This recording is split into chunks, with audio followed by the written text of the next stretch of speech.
Kami percaya, dan saya ingin juga saudara-saudara semuanya percaya, bahwa kalau koperasi ini hebat, Indonesia itu akan menjadi lebih kuat.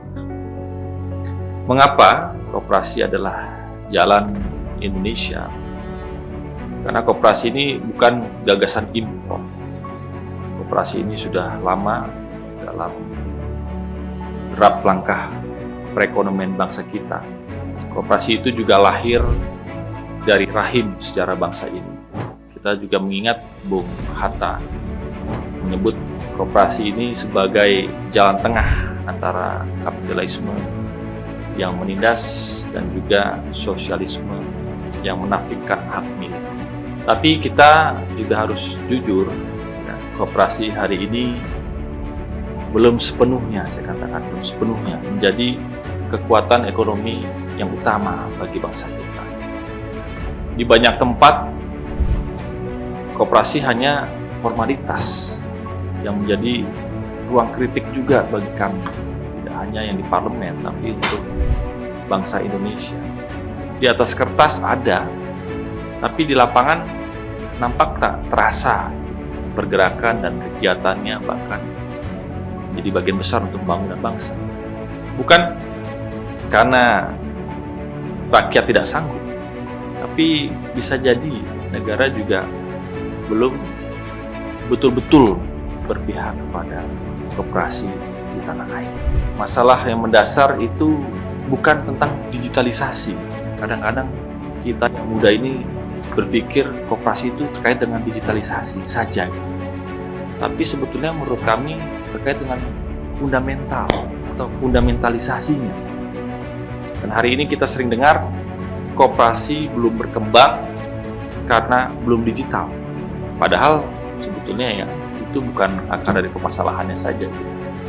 Mungkin dari rekan-rekan semuanya juga sudah banyak yang mengembangkan startup, small medium enterprises yang berdasarkan tentang penguatan teknologi atau menggunakan teknologi.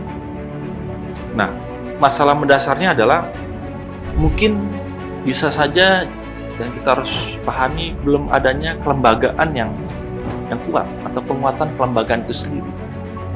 Dan memang kita harus akui juga digitalisasi penting dengan arus pengembangan zaman seperti saat ini.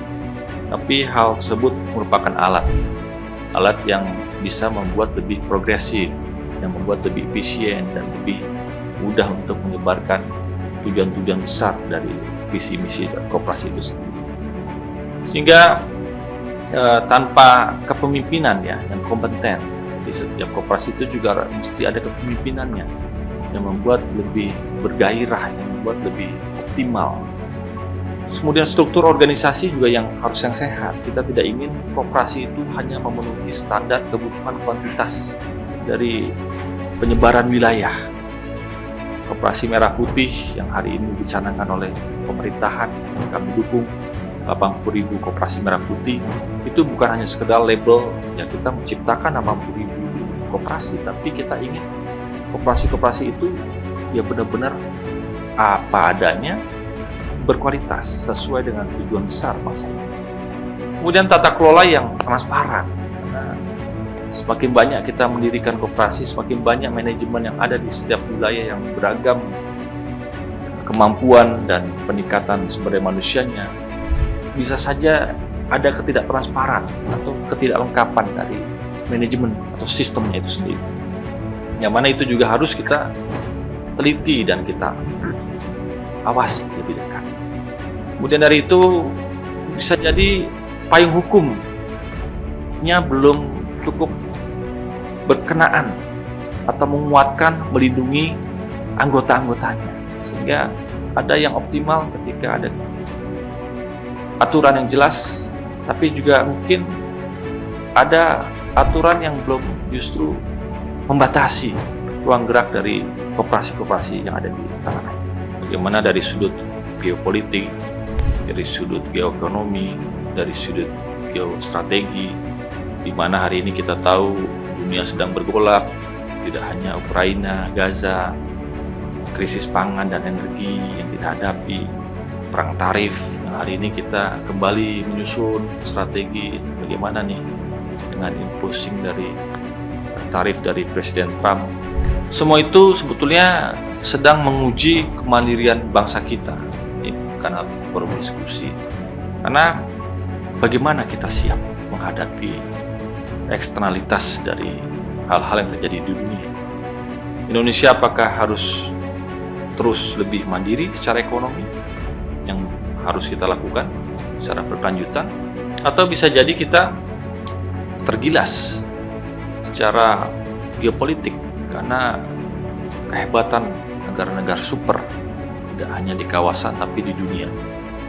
Dan jawaban itu bukan hanya industrialisasi saja yang kita utamakan, tapi mungkin demokratisasi ekonomi melalui koperasi juga harus hidup. Sehingga koperasi adalah bagian dari strategi geostrategi Indonesia. Karena apa? Ya, karena koperasi juga menumbuhkan dari bawah, menumbuhkan produksi dari bawah. Ya, kita ingin koperasi sebagai pilar produksi juga, bukan hanya sebuah sarana dari top down, tapi juga dari bottom up, yang kira-kira bisa menjadi solusi terciptanya kemandirian di wilayah-wilayah tanah air kita. Bisa juga menjadi bagian untuk memastikan pemerataan aset, supaya aset tidak tersentralize di titik-titik tertentu.